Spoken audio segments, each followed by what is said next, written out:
Nas eleições americanas de 2016, a busca por atenção alcançou o patamar mais alto de destaque no mundo e o mais absurdo teve sua vez.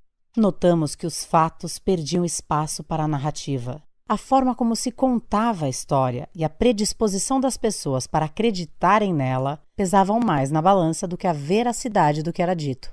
Olhando para o nosso país, o problema se replica. As 10 principais notícias de grandes portais sobre a Operação Lava Jato engajaram 1/3 a menos que as falsas. Foi assim que vimos post-truth ser eleito o termo mais importante do ano pelo dicionário Oxford. A era da pós-verdade. Sem nem sabermos exatamente como, mudamos de época. A polarização de opiniões, uma certa histeria e tensão coletivas, tolerância às notícias falsas e, mais importante, a manipulação na comunicação talvez até façam parte da nossa organização social e sejam coisa bem antiga.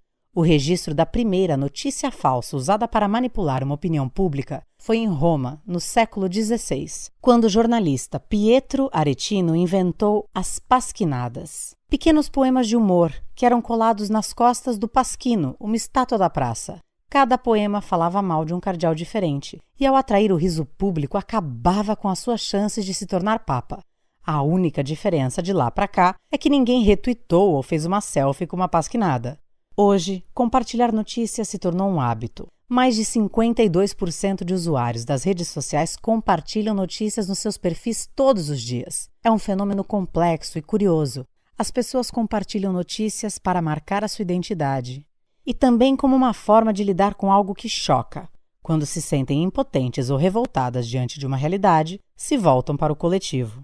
Se essa atividade hoje responde a tantas funções na nossa vida em sociedade, talvez não baste reconhecer que algo é falso para ser rejeitado. Acontece que a decisão não é apenas racional, ela parte de como a notícia falsa é feita. Primeiro, ela contém algum elemento que fala com uma realidade social, um pano de fundo. Depois, alguns fatos que se passam como dados. Por fim, um tom que fala com a curiosidade e outros sentimentos que movem a ação humana. Com isso, a notícia falsa tem um núcleo que pode ser questionado racionalmente com a conhecida checagem de fatos. Tem também uma parte que mexe com os impulsos imediatos do leitor.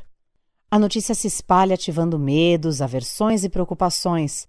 No fundo, nós estamos viciados em notícias falsas. E não apenas porque não sabemos mais quais elas são, mas porque muitas vezes não nos importamos tanto com isso, desde que a notícia nos entretenha e fale algo que nós já sabemos. Desse modo, pode até ser um erro quando colocamos tanta energia em provar que algo é falso, confiando que será a saída. É um pouco o que já defendia a pensadora Hannah Arendt em Origens do Totalitarismo, que, aliás, voltou a ocupar a lista de livros mais vendidos nos Estados Unidos em 2016, logo após a eleição do Trump. Coincidência? Na obra, ela aponta que, mais do que provar que uma afirmação é falsa, às vezes precisamos entender qual a intenção dessa falsidade e a sua função. Quando falamos de notícias falsas em geral, a disputa dos fatos se dá no campo racional, do verdadeiro e do falso, mas ao campo das impressões, que permite outras tantas leituras. E o que as marcas, e nós, pessoas da comunicação, temos a ver com isso? Nós não só compramos, mas também geramos impressões. Cada vez mais, as marcas têm sido envolvidas nesse furacão das notícias falsas, pois muitos desses sites se tornaram eficientes máquinas de atração de audiência e, com isso, têm mordido a verba desses anunciantes. As marcas acabam sendo o bolso nesse sistema todo, sem que isso seja uma decisão deliberada, graças aos algoritmos e mídia programática.